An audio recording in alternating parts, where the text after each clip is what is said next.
continuing the topic which I started to speak on this morning, on the social role of women in Krishna consciousness, or even for that matter not in Krishna consciousness. What we might call broadly Vedic roles and modern roles.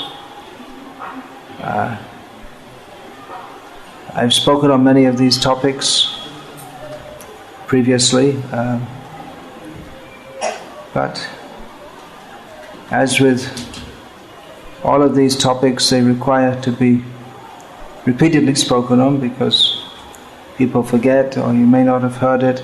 And also I'm bringing many of the topics together in this series of lectures. Questions may be reserved for when I finish this series of lectures. An overview of varying attitudes in the role of women, which also means the role of men. In the purport to the verse from Bhagavad Gita which I read this morning, Srila Prabhupada stated that because the demons do not follow the injunctions from the Vedic literature, and he particularly cited an injunction of Manu that women should not be given independence. Prabhupada said because of that, the moral condition of women today is not very good, and family life is practically an imagination. So we can see that in the modern age, family stability is less and less there for various reasons. Family, well, as I was saying, because there are various factors to be considered. In modern society, emphasis is on sex, and in family life also. I see so many cases of devotees, a young boy, and they're given a photo of various girls to look at, which previously they wouldn't have. They're first to of course, photography is a fairly recent introduction in human society or inhuman society, whichever you want to consider it. But the first time the husband and wife would see each other, or even know what each other looked like, would be at the wedding ceremony. And gradually they introduced various things, meeting and having a little chat before to see if you like each other, swapping photos.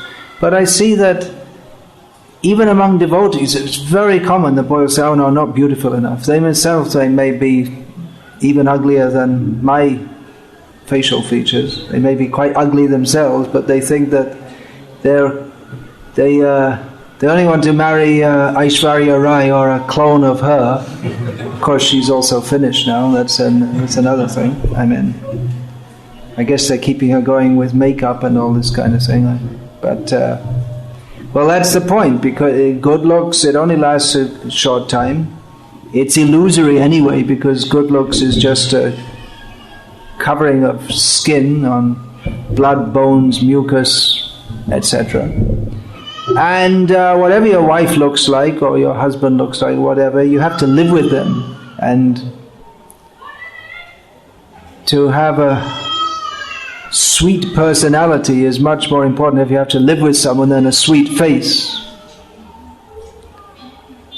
It's a trick of Maya that we think that a woman who's very beautiful looking must have a very beautiful personality, but often it's round the other way actually, because especially in the modern age where sex is so much emphasized, women can use their good looks to play with men and exploit them. That often happens.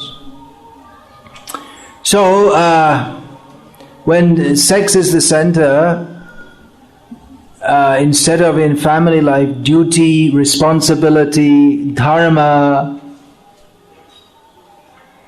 then there's going to be instability, because sex never satisfied, despite what Dr. Kamaraj says. I was mentioning this morning Dr. Kamaraj, who appears on Tamil, that's his name actually, appears on Tamil TV once a week and lectures everyone about how you should have sex as much as possible, but it doesn't satisfy. He's a medical doctor, and he's drilling everyone that you have to have lots and lots of sex. A necessity for human society, but it doesn't satisfy. And then you start to think, well, there's something wrong, I'm not satisfied, there must be something wrong with my wife. Okay, let's try another one. This wife was no good, I'll try another one. Maybe someone else's wife. And people, because they think that sex is the highest goal of life, then they think that, well, if you're not satisfied, then try somewhere else. But then you're never satisfied, because sex doesn't satisfy.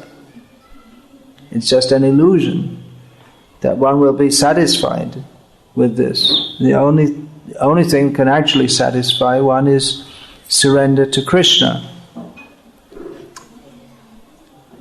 And indulgence in sex is a complete block to advancing in Krishna consciousness. So family stability is down. The divorce law has been introduced, which means that people will take advantage of it, and they do. And the social problems are very prominent. In the United States of America, which is the paragon for all, or the role model for all other countries to follow, and they're quite intent that everyone should follow it. Countries like Iraq, which don't want to follow it, they get bombed for their impertinence and killed, and because they don't want to follow the American way of life. So the gifts of America are given to them forcefully. So they're very convinced that their way of life is better. But factually they have more social problems. In America, I think I saw some figures, like 70% of the population seeks psychiatric help at some point. That means 70% are crazy or consider themselves possibly crazy, and the other 30%, they might not be crazy, they might be also too. I mean, apparently everyone is crazy, because everyone is pursuing a wrong goal of life. Even those who don't, to go for psychiatric help, you have to be pretty desperate, right? But everyone's frustrated. So what's the use of having cell phones and electric fans and air conditioning and so many gizmos and gadgets, and everyone's completely frustrated because they have a wrong aim of life. Sex is at the center. They think that's the most important thing. And on the basis of that, there are so many problems, so many misconceptions. Srila Prabhupada personally, he identified this puffed up concept of womanly life, as he calls it in this Bhagavad Gita purport, as one of the key factors, if not the key factor, in the distress, discontent and instability of modern society. And he spoke very openly and strongly about this, despite the fact that it was completely against the grain, even in the 1970s, and he didn't become popular by doing that. When a woman journalist who was interviewing him and about this, and Prabhupada was saying, yes, women are less intelligent, and she won't accept that, and so many things. And so the woman asked sarcastically, so you think that all the problems in human society are caused because women are not submissive to men? And Prabhupada said, yes. She said it sarcastically. She couldn't believe that Prabhupada would uphold such a view. So they wrote it off as some kind of Victorian or antiquated or out-of-date attitude that Prabhupada had. But that's the problem. They think that now we have discovered some better way of thinking, a better social model than people had in the past. Now we are more advanced. But look at their society. It's a total mess. No one's happy. There is no stable family life is rare, and they're so messed up that now they have what they call homosexual and lesbian families, in which two men, they get married in a church, quite likely, and then they adopt some children, or two women, they adopt some children, that's their family. They have two mothers and no father, or two fathers and no mother. And the children, they just get assigned to some, or they may impregnate the lesbian. Lesbian means, I don't know how to explain it. I don't want to. 200 rupees. She's running away. Why? What's the problem? Just see. People have so little lack of concern or discipline.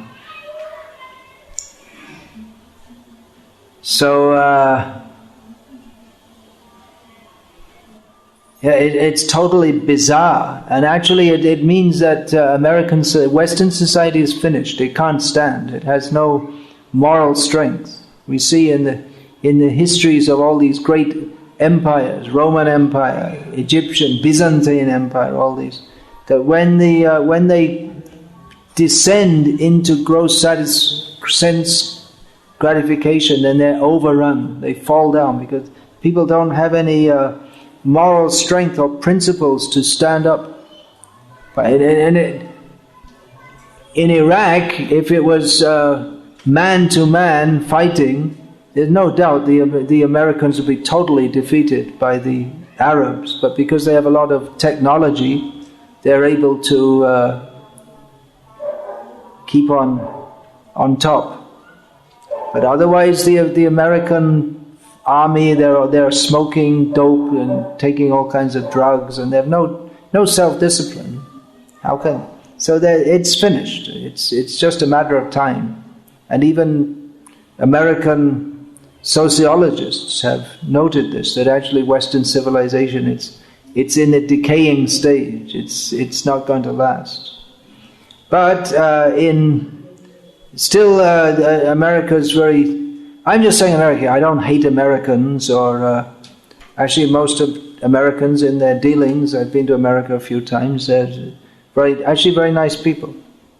But I'm just talking about the general ethos, which comes not only out of that country, but it's identified with that country. I guess because Hollywood and the TV serials and all that, it's predominantly comes out of there. So we could say Western or modern or whatever.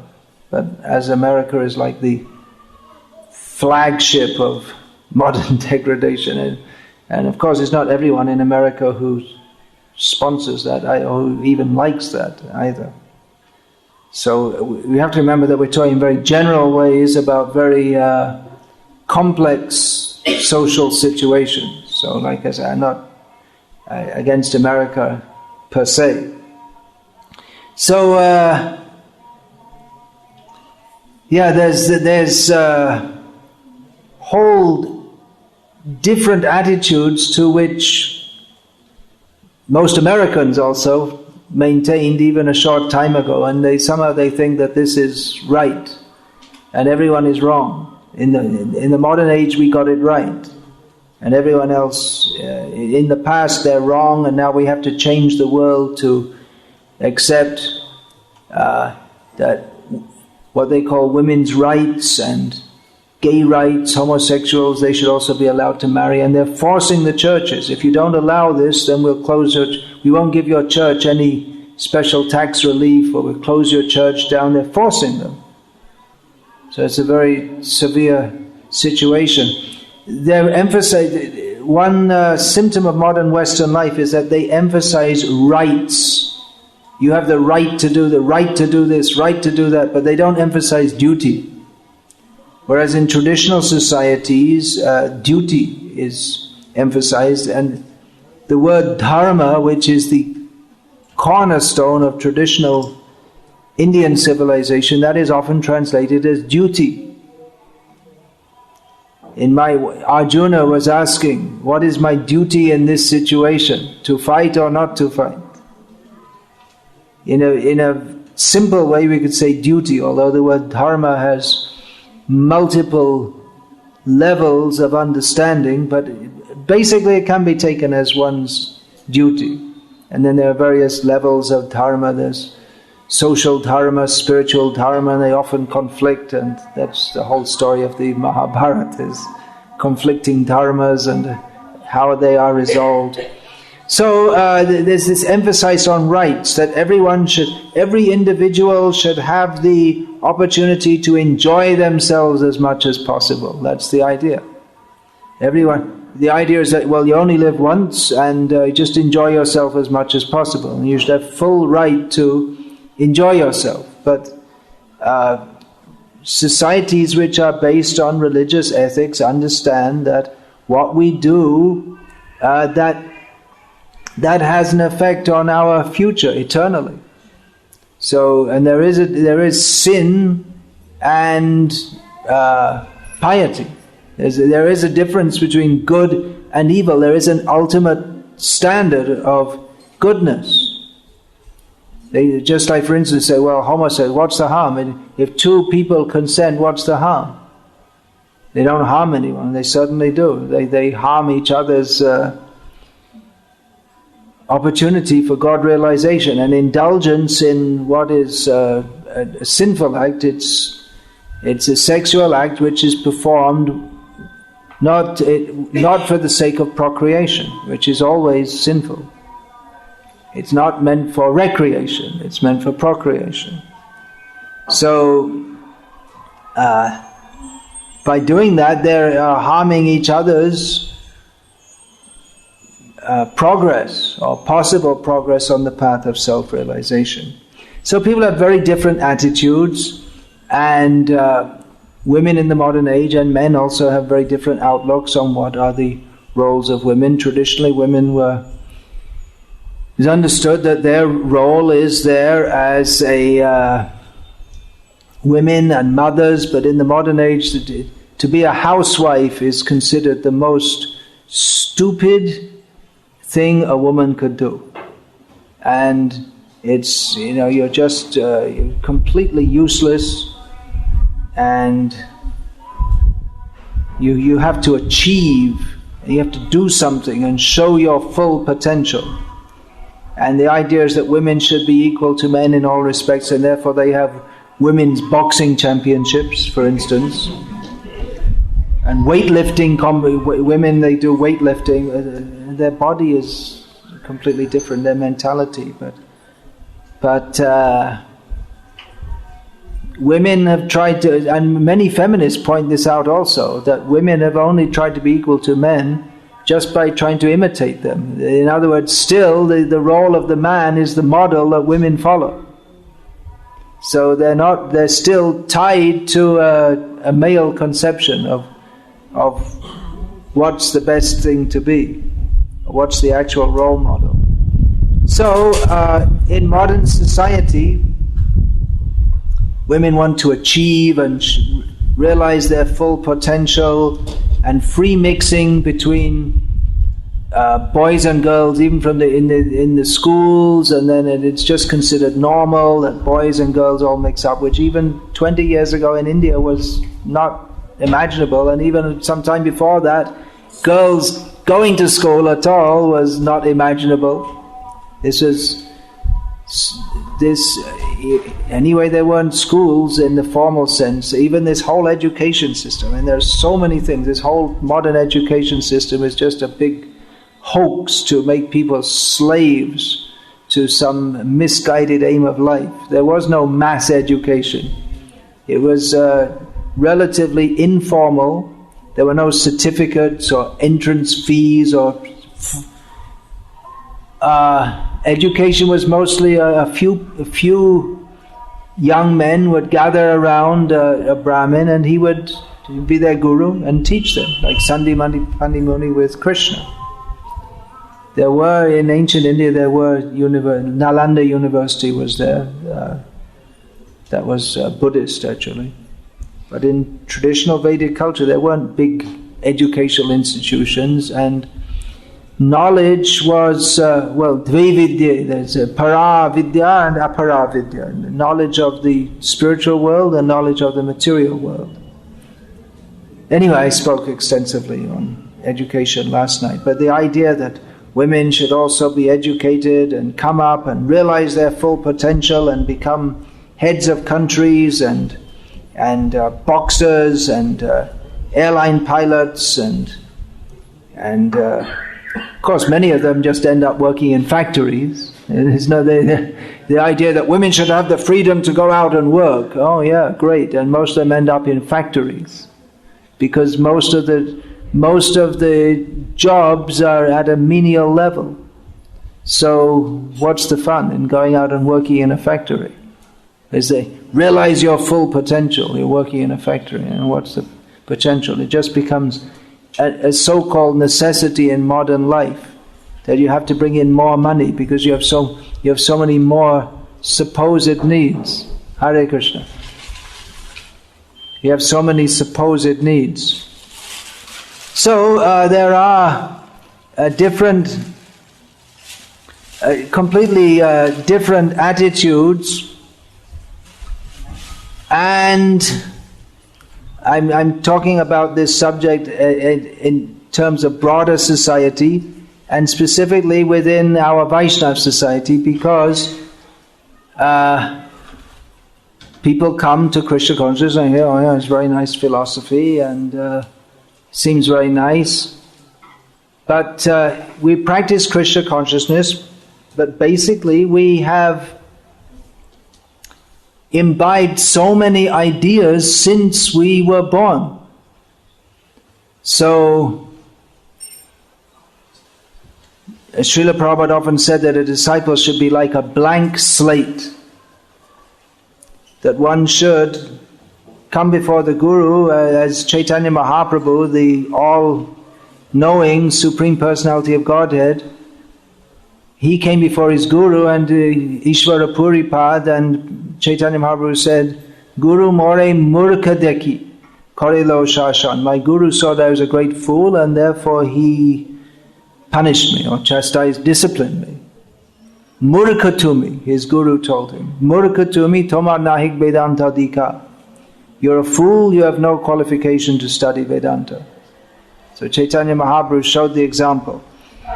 Now, we're talking here about social issues, and Krishna consciousness is about spiritual life, but the two or one's spiritual outlook will be affected by how one lives and behaves and acts within society. Just like free mixing, which is of the sexes, which is very prominent at the present time, that will incite lust, which is an enemy to spiritual life. And free mixing, the result of that is pre-marital contacts and post-marital also, because people have the habit of mixing up with different sexual partners before marriage, and they continue the practice after marriage. So what's the point of marrying? And then again you find in the Western countries they also say, yeah, what is the point of marrying? They don't marry. They just live together like cats and dogs, as Prabhupada would say. Cats and dogs don't have marriage ceremonies. So within our society also, ISKCON, people come to Krishna consciousness and say, it's very nice, you chant Hare Krishna and you follow these principles, this and that, but there isn't much training nowadays or even discussion of these principles, because it seems that many devotees, they won't openly say that, but they don't really want to accept the traditional way of thinking that Srila Prabhupada introduced to us, which is also the Shastric way of thinking. Oh yeah, I was saying that some even of Prabhupada's supposed to be followers, they portray him as we can accept his spiritual teachings, but not his material teachings, and his attitudes were like that of it's an old school Victorian attitudes. But then Victorian means that at the latter part of the 19th century in Britain, Queen Victoria, she was the queen. Yes, not a king, she was a queen. So, and during that period, there was the social roles it was very conservative. The British, who expanded their empire, much during that period, they were very conservative about this, and illicit sex and all this was very much frowned on, more so than at other periods in British history. It's interesting that the British expanded their empire during that time. I was saying that in decadent societies, which means morally broken down, they don't last. They break down completely, and they're overrun by savages, usually. They themselves are savages. They lose any moral strength, or they're just absorbed in gross sense gratification. So some people assume that Srila Prabhupada he was influenced by this, and therefore he had such attitudes. But actually, Srila Prabhupada established all the points he said on the basis of Shastra. And if we say that's the Victorian attitude, well, that matches that of Shastra. It's what is given in Shastra is the social principles are very similar to those in religious societies all over the world. Therefore, Prabhupada opens that purport, which we were reading this morning, by saying that in every civilized society there are rules, religious rules for governing behavior. And Prabhupada said that the demons, they don't want to accept this. So there's similar rules everywhere. That's why there's marriage, and only within marriage one is supposed to engage in sexual activities, and then one's supposed to look after the children. And throughout the world, homosexuality has been considered irreligious and wrong. These are universal principles. So it's not that Prabhupada was just old-fashioned and out of date and he doesn't understand. He understands very well and can see the problems in human society, and therefore he's pointing them out. But persons who are attached to these, actually, as Srila Prabhupada calls it, demoniac ideas, they don't want to accept it, and they say, therefore they try to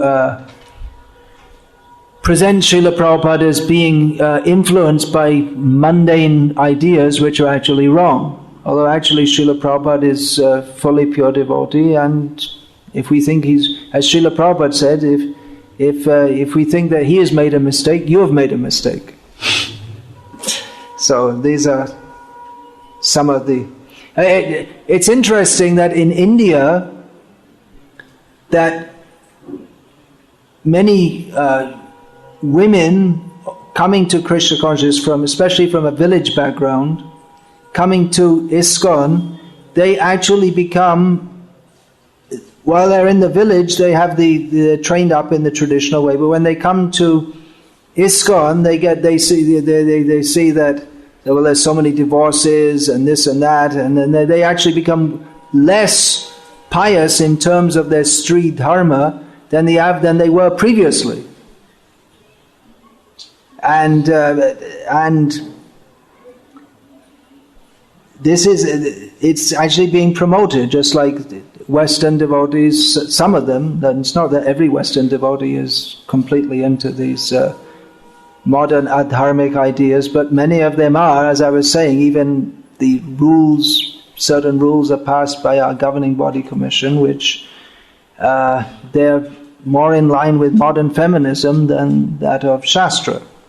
So you'll find that certain devotees in the West, they come and they preach to the Indian women that why are you submissive to your husband? You shouldn't be submissive to your husband.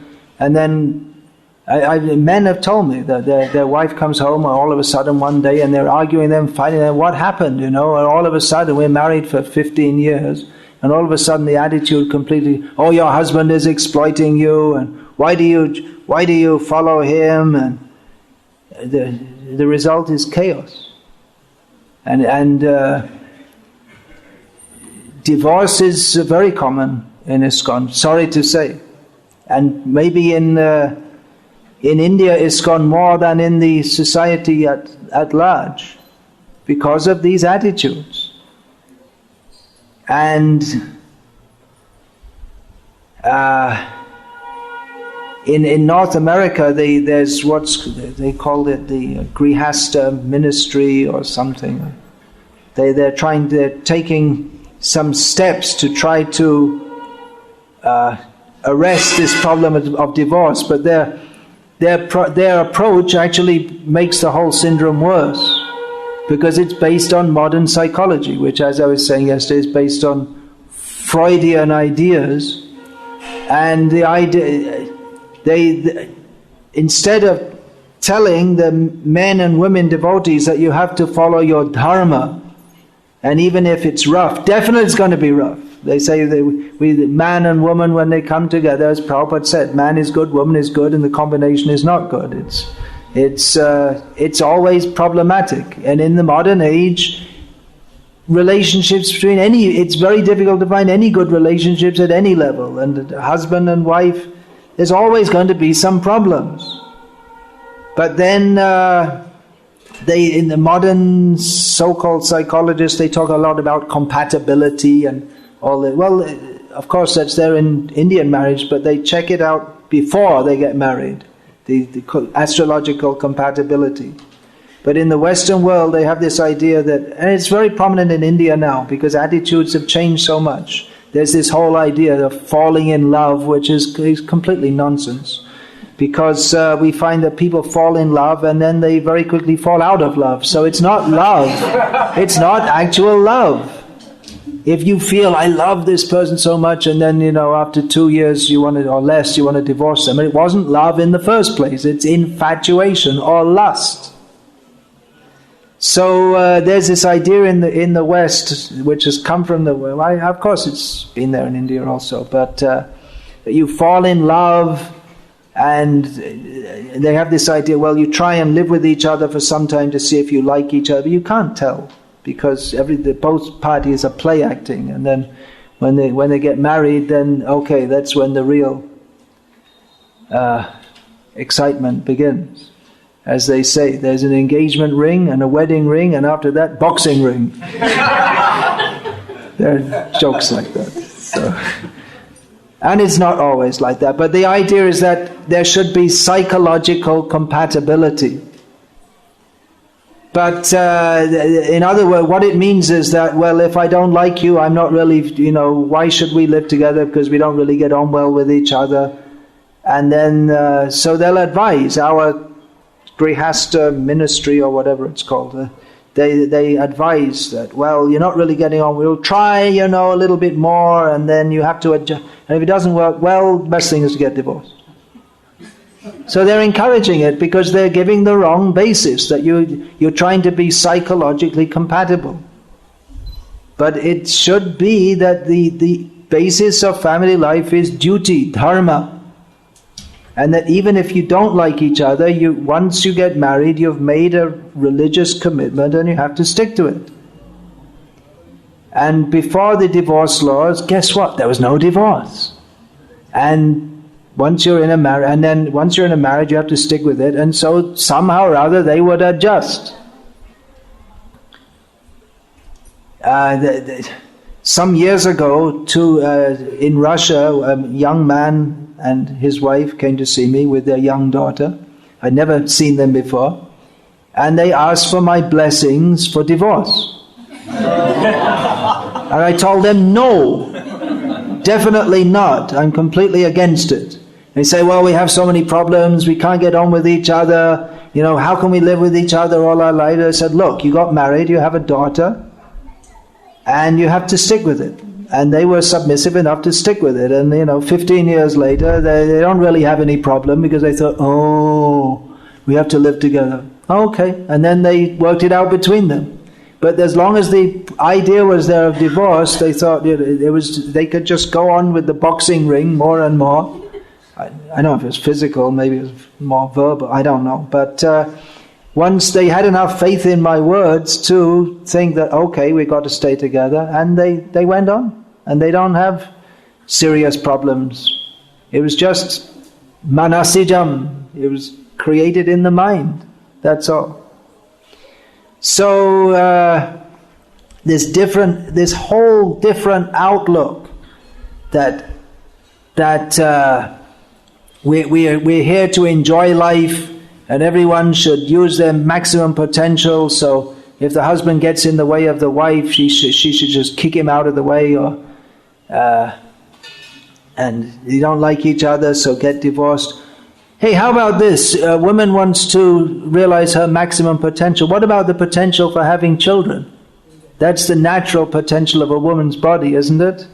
And actually the natural psychology that goes with it is there. You'll see a little girl, 4 years old, and she sees a little baby, she'll pick up the baby and behave in a motherly way, isn't it? It's a natural tendency. You don't have to train them. Little girls from the youngest age, they have the tendency, motherly tendency. But in modern society, the demoniac society, they teach, no, this is all foolish. You have to be an airline pilot. What do you want to be a housewife for? The natural tendency is for women to have motherly affection, but that's been labeled as foolish. What a horrible society. And so naturally women, even if they do become airline pilots, they're always frustrated because the natural psychology that goes with a woman's body is to want to be a mother. But once you are a mother, then you have a duty to the children to actually be a mother, and not just be a mother in name only, where you're out at work all the time and then the children, they never see you. You have to look after them. And mother means it's a full-time job. It's a life of sacrifice. And actually, women, their natural psychology is to like that. And if I was giving this lecture in other forums, then by now I'd probably have people physically attacking me. Quite possible, actually. Really. Because they hate to hear such things.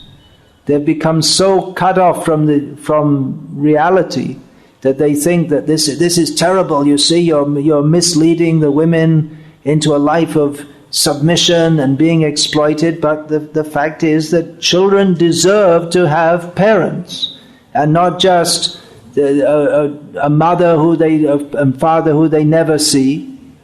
And they come home from school. Of course, as I was saying, this idea of mass education, that's another bluff on human society. But anyway, they come home from school and there's no mother there, and they get some food out of the fridge. But the mother, her life is naturally to have children and look after them, cook for them. That's the pleasure. Is there forums that you risk this reception? In Vaishnava forums, it's also quite possible. Maybe not physically attacking, but definitely verbally. So,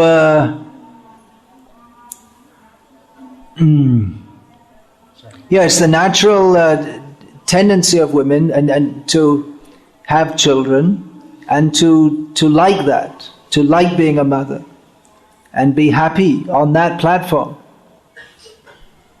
But in modern society, that's suppressed from the beginning. No, you have to get a job and work hard, show yourself, have a career, be a success. And who suffers? The children. Because they don't get mother's love. The mother's too busy for them.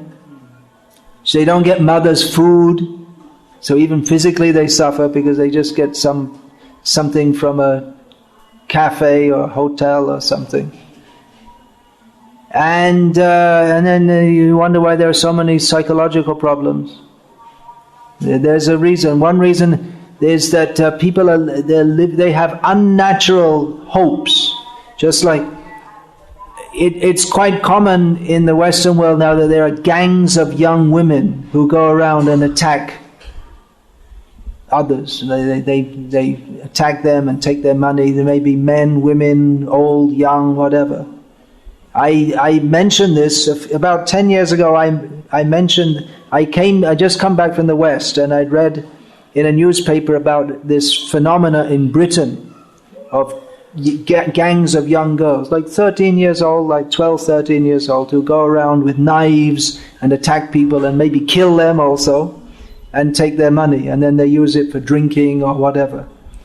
And I mentioned this to an American couple, a devotee, young man and woman, who were living in India, and said, "Oh, we're from Detroit, which is a high crime rate city in America." He said, "That's new in Britain, but in Detroit, that's been there for years." They weren't surprised at all. I was quite surprised. You hear about gangs of 12 and 13-year-old girls. I mean, when I was a kid in Britain, even you wouldn't get gangs of 12 and 13-year-old boys, what to speak of girls. I mean, gangs, but they'd fight fist fights and not but killing people. That's a bit extreme. So, but I in the newspaper I read this report about, they said, well, one major reason for this is because the TV and in the schools, they're telling girls that you can do it, you can be a great success, you got to conquer the world, but factually they can't. And at most they're going to be they're going to get a job in a factory or something like that, and they become more and more frustrated due to unreal expectations. So women, their natural psychology is to want to be mothers, and that is fulfilling their potential and their duty. The two things go together. But in modern society, because they've brainwashed you into thinking you have to work, and it's a great opportunity. You see, you have the freedom to work.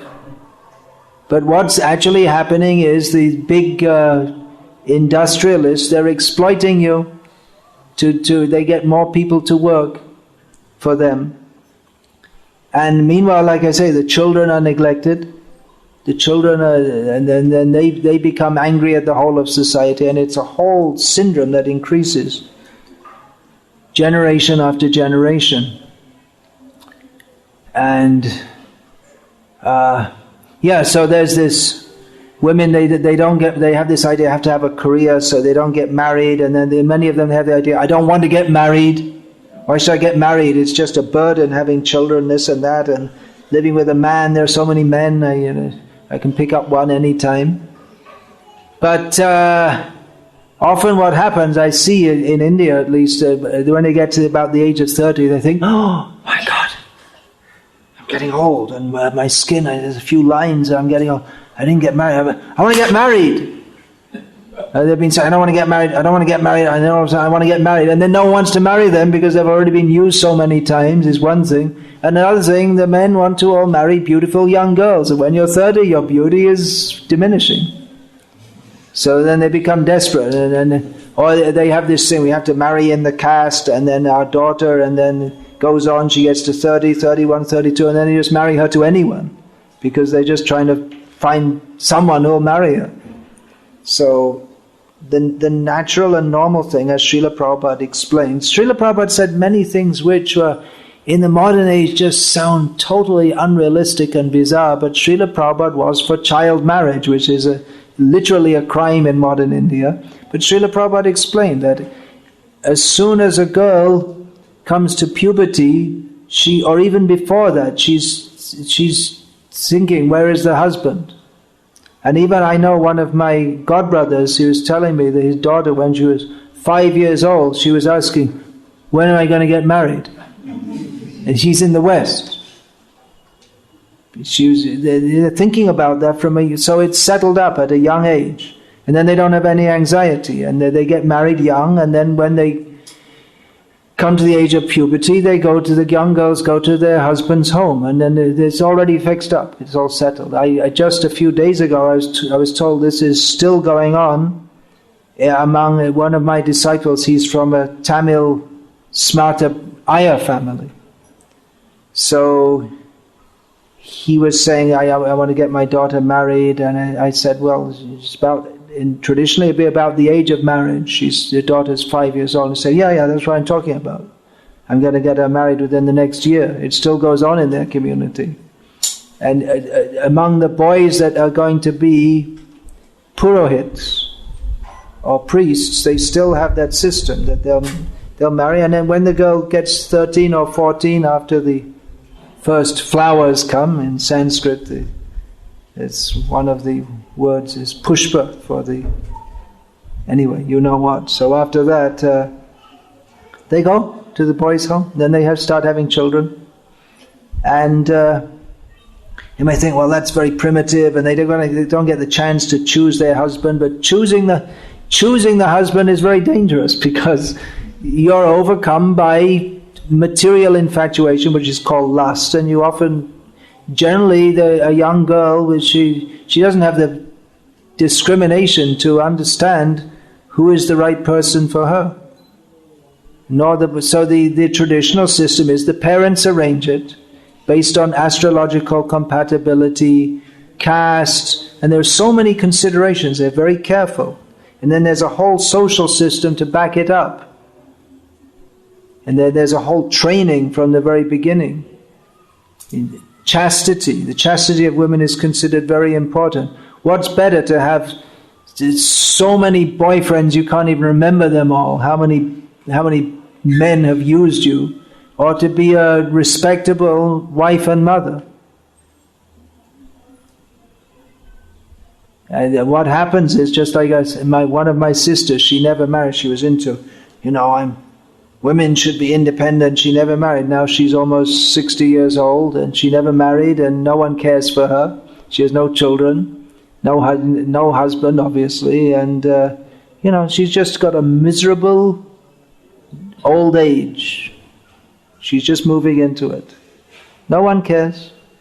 She never cared enough for anyone to commit herself to anyone, so no one cares for her. Miserable. Whereas in India or in traditional societies, yes, women do have a submissive role, but they're respected and looked after. And actually, although it's said that the husband or the man is the head of the home, but practically the woman is. Practically speaking, they run everything. Like Draupadi, she ran the whole household. They're in charge, and they realize their potential by managing a family, which is no small job, which is one reason why maybe in the modern age women don't want to do it. It's a big responsibility, and it's a big headache. But to bring up good children, that's an important job, isn't it? That's what Arjuna was saying, that if the women are spoiled, then the children will be spoiled, and then the whole society will be spoiled. So women have such an important role. It's not an unimportant role. It's a vital role. That was Arjuna's his fear, that Strishu Dushtashu Kaunteya Varshnaya Jayate Varnasankara, that if women are not protected and they're just victims of marauding men, then bad children will be born, and then the whole society will become spoiled. So women, they're the first guru for the children. They train them in basic principles of human behavior, and you'll find that that was there. The women were very much respected. On one hand, there's control, which is required for protection, but on the other hand, there's great respect. And in the modern age, that's not there. Women can't expect to have the same amount of respect if they don't act in a respectable way, and they just make themselves available to everyone. And women are just another commercial entity. They're up in the marketplace. Get a job, we'll pay you this much. They'll move from one company to another, and they're just like I said, another commercial entity. They've not taken the position of self-sacrifice. They're competing with everyone else. So I'm just trying to present here some of the counter arguments to the modern propaganda that women are much better off. They're much better off now. How are they better off? They don't marry until much later, and then they eventually be getting children at the age of 30, which is too late. It's even medical studies show that women who have children later, they have more problems in conceiving, in bearing children. They're more likely to get gynecological problems, including gynecological cancer and breast cancer, because the mammary gland, or the breast, the function is to give milk, and if they don't, then it's unnatural, and some reaction is there. So Srila Prabhupada was for early marriage and having many children, but in modern society it's hum do hamare do. Means May Mary Biwi Mary Beti or Ek Kuta Bihe. Hum do hamare do. Like that. This is the... But having many children, that's the women will say it's very bothersome, but that this idea that I should just live comfortably and why I won't have children to bother me, and then I can just sit and watch the TV or go out to work or whatever. But again, that's the life of sacrifice, that women have many children. And we see that, at least this is my observation, that when there are many children, that, it's more natural like that when there are several children, and they don't become so much self-centered. They have to share with each other, and they're not. It's not that the parents' attention is only on them, on one or two children. Generally, we find if there's only one child, that's my observation. It's not always true, but if there's only one child of the parents, that they often very arrogant, and they think that everything is meant for them because that's what it's been, that's how their parents treat them. They're used to their parents just serving them and everything. The parents' affection is just on them only. And they never learn to share anything. So, hamdo hamare ek is definitely not good. And having more children is better. Anyway, there are various points. I won't make them all. Tomorrow morning I'll go on and make some more points. Oh, well, maybe I'll do one or two more and then we'll finish. And questions will be tomorrow morning after I've finished going through these various points. I guess I'll get through them. Yeah, another thing which Srila Prabhupada advocated was polygamy, which means having more than one wife. Or I guess it could mean... Can it also mean having more? That's polyandry, isn't it? Having more than one husband. But having more than one wife. And still in India we see that among Hindus some men do have more than one wife. Usually not more than one extra, but it used to be common that men would have more than one wife, especially in certain castes. The Vaishyas, they would often have more than one wife. And Srila Prabhupada explained that the woman population generally exceeds the men, but every woman must get married. And so that's a kindness of men to accept more than one wife, and it was just accepted and considered normal a short time ago. But nowadays it's not like that. People, they may have several wives, one after the other, but that's not really a husband and wife relationship, is it? So that's considered... Nowadays women, they don't like that. Oh, I have to share my husband with other women. But actually the whole idea, the joint family is a natural with brothers living together and with their wives, and then you may have more than one wife, and in this way it's like a whole community in one family.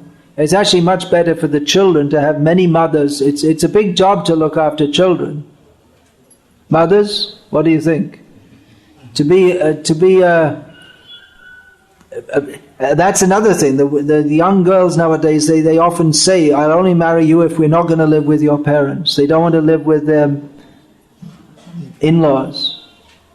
But then when they get a child, then they call them, "Please come." Because it's a big strain. To children, a 24-hour job.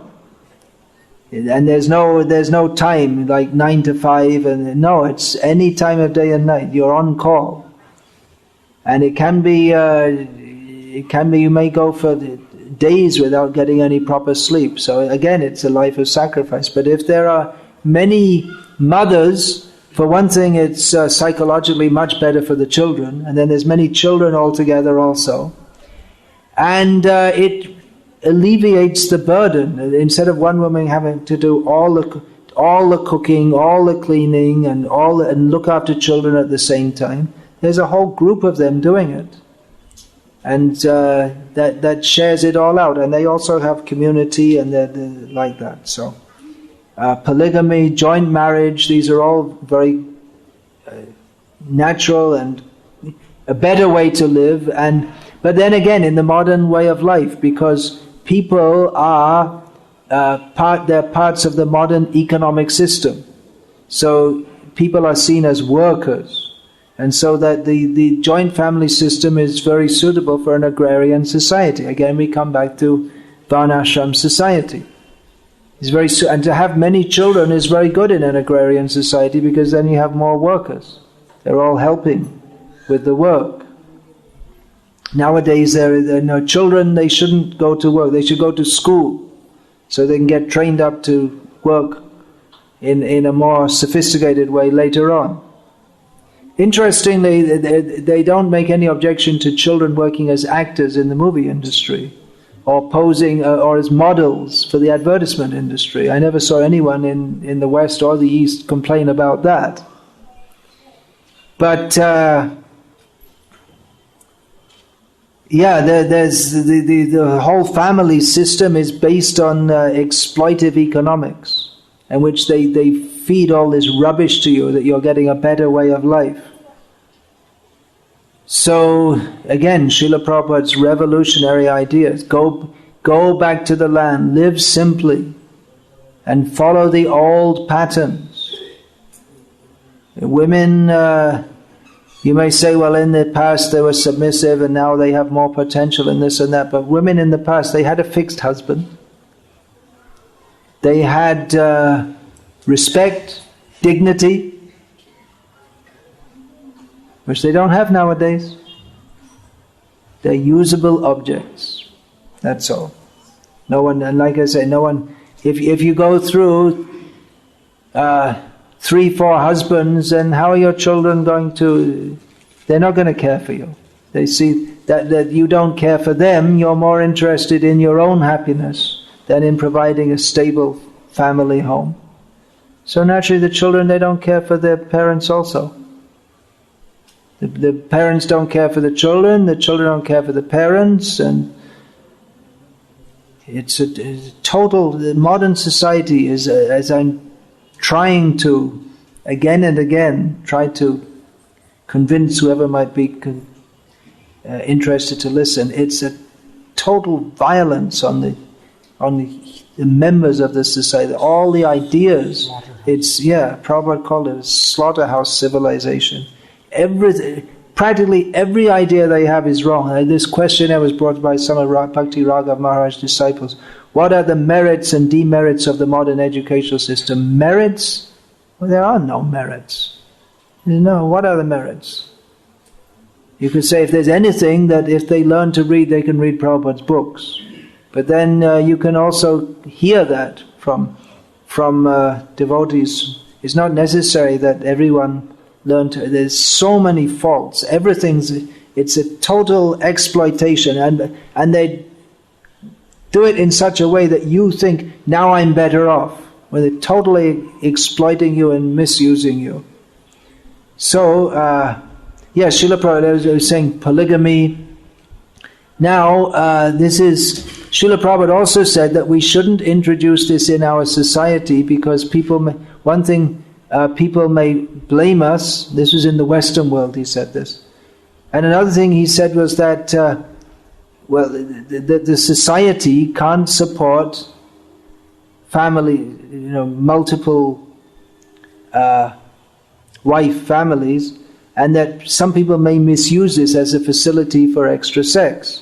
Now, as one of my godbrothers explained, or I accept this explanation, when Prabhupada said we can't allow it in our society, that means if someone's a temple president and is being maintained by the ISKCON society, that they shouldn't have more than one wife, because why should ISKCON, as a religious and charitable institution, support that? But Prabhupada on principle supported that repeatedly in his books. He said it's a social necessity. So what I understand from this is that if a man has the economic capability to do so, if he's not employed, you could say, by ISKCON, but he's independently generating his livelihood and he's prepared to do so, then that is acceptable. Although it may not be allowed legally, but according to the laws of Shastra, then that should be allowed. And we see that practically. We have the problem in our ISKCON society. We're preaching and many young women come and they don't get husbands, or so that's a consideration also, that men may accept more than one wife. I think you're a bit old for that, not you. Now it's time for you to retire. But that can be considered also, that men may accept, and they say, wow, this is too much. But it was part of society up till recent times. It was just considered. But now, because we've been trained in a different way, there's the idea, is there something wrong, it's something terrible, it's very bad. Where did all these ideas come from? Not from Shastra. And nor, as Srila Prabhupada has pointed out, is it beneficial for human society that women should remain unmarried. Then they're just going to be exploited and they won't be happy, they won't be protected. So every woman should get married. That's one important principle. And the sooner the better. It doesn't mean you have to rush into whoever you meet, the first person you meet tomorrow morning. It should be entered into carefully also. But it also shouldn't be delayed inordinately. It's such a funny thing, here I am, I'm a sannyasi, and I actually have to preach to women that you should get married, and then after they get married you have to tell them, now you have to have children. It's so strange. It's the most natural and normal thing that they should do, but they're so messed up by the modern educational system that they don't want to get married, they don't want to have children, but then they end up thinking, oh no, I have to get married, when it's too late, no one wants to marry them. Or they get married and then they say, no, I don't want to have children, I only want to do bhakti, I don't want to have any children. And then they get 30, 32, 33, oh, I want to have children. It's just crazy. So anyway, I'll finish there, and I won't take any questions now. I'll finish going over these points. I should finish them tomorrow morning, and then you can start shooting out the questions, whatever it is. Again, these are general principles that I understand that modern society is different, and it's easier said than done, many of these things, but I'm just talking at least on general principles which gradually can be taken up in our lives, just like Madhav Gopinath Prabhu, for instance, and his wife. His wife is highly qualified from the educational point of view, more so than him, he tells me. But she's accepted these principles, and she's not going out to work, and she understands the principle and is happy with that. And actually, there are many women. It's like I'm saying. I'm not. Or some women may say this is the kind of preaching which messes up women's lives, but many understand that yes, actually this is what we need and this is good for us.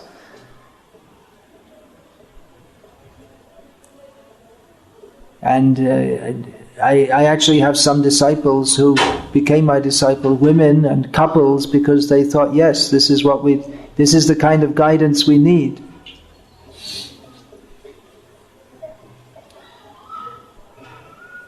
So, like I say, within ISKCON, there's like a cultural divide, and there are others the women disciples will come and say, I have so many problems with my husband, and they'll say, divorce him. I never say that. They're encouraging it. What's the use? He's a demon, divorce him. I never say that. So, different people are attracted to different things, but I'm pretty confident that what I'm saying is in line with Krishna's ideas, because divorce is not one of Krishna's ideas. It's not there in Shastra. In Sanskrit they made up a word. There's no traditional word for divorce. Vivaha viched. But the common word in Hinduism is a Urdu word. It comes from Muslim culture. Talak. There's no word in traditional Indian or Hindu culture. It didn't exist. There was no idea of it. It's all a modern introduction. So our proposal is that the traditional Indian way of life is the best for human stability and peacefulness, or making the best bargain out of a bad situation, which our world is the best situation, and the only one which is really suitable for making progress in Krishna consciousness. Because if you try to live a lifestyle that is basically demoniac and be Krishna conscious, it's not going to work. Krishna has given a certain kind of lifestyle, and rules and regulations and attitudes to be followed, and it's demoniac even to think that we can have a better idea than that of Krishna. It's foolish, it's arrogant, it's stupid, and it's demoniac, and it's a disaster. So again, it may not be easy to change one's way of thinking very quickly, or even if one agrees with these principles, they may be often difficult to implement for various reasons. But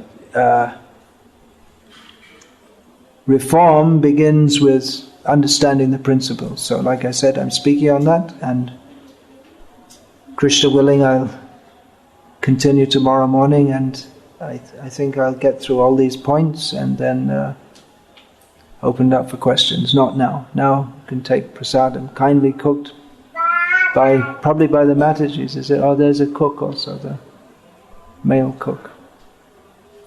Yeah, that's women's pleasure. They cook nice food and they see their children take it, and like that. Nowadays, as Prabhupada said, modern girls are all rubbish. It's a quote from Prabhupada. They don't know even how to cook a chapati. They have a PhD, but they have no idea how to cook a chapati. Some years ago, one devotee, he got married, and he told me after he got married, he found out his wife doesn't know how to cook anything. But he knew how to cook khichdi, so he taught her that, and then one day he'd cook, and on the other day, well, where's the fun in being married? Your wife, she's so busy working, and she doesn't know how to cook, and then he doesn't know how to cook, and miserable. Can't even get any decent food. So, Hare Krishna, thank you very much. Thank you, Rasanand Prabhu, for coming. You want to say something? It's probably the same things that I'd be saying, or I've already said. I asked somebody why he's getting his daughter so much educated, and he said, "We have to. They have to be economically independent." That's another thing they say, that will leave them. the husband will leave them. So they don't know how to cook, and why they don't know how to cook? Because they're at school instead of at home learning from their mother. Well, actually, you can get a degree in home science, and they teach you how to. Maybe they teach you how to cook something and how to look after the home and all this. What they were taught at home, they now go to college and get a degree in it. Home science. Totally crazy. Totally insane. It's just, the extent of the madness is unbelievable. There used to be a time in the Western world where they thought that the earth was flat, and that if you go far enough you'll fall off the edge. True, right? Now you're all laughing, but it's true, right? Christopher Columbus, he almost had a mutiny before he so-called discovered America, because his crew in the ship, they thought if we go any further we're going to fall off the edge. Stupid, right? When we look back at it, we think, how stupid, how ignorant. Well, the time is going to come in human society when they look back at our modern, sophisticated, proud society who think we know everything, and think how stupid they were. They were teaching that man has descended from monkeys and everything has come into being by chance. And in the future people are going to look back and laugh. How could people be so stupid? And we're so proud. Oh, I got an education. You see, science, I'm a scientist, and I can prove evolutionary theory. See, it's a fact, it's established by science that my grandfather was a monkey. My ancestors were monkeys. Prabhupada said, well, maybe yours are, but mine were Manu and Brahma. These are our ancestors. But maybe yours is a monkey. You know. What do you mean ancestors? I mean, what is apart from a little difference in bodily formation, what is the difference between you and a monkey? You're monkey-like, jumping from one partner to another and fighting with each other, and no principles of cultured living. Maybe Charles Darwin was right. At least they're trying to, by their monkey-like behavior, they're trying to prove that Charles Darwin was right. Hare Krishna. Please take prasad and look forward to seeing you all tomorrow morning.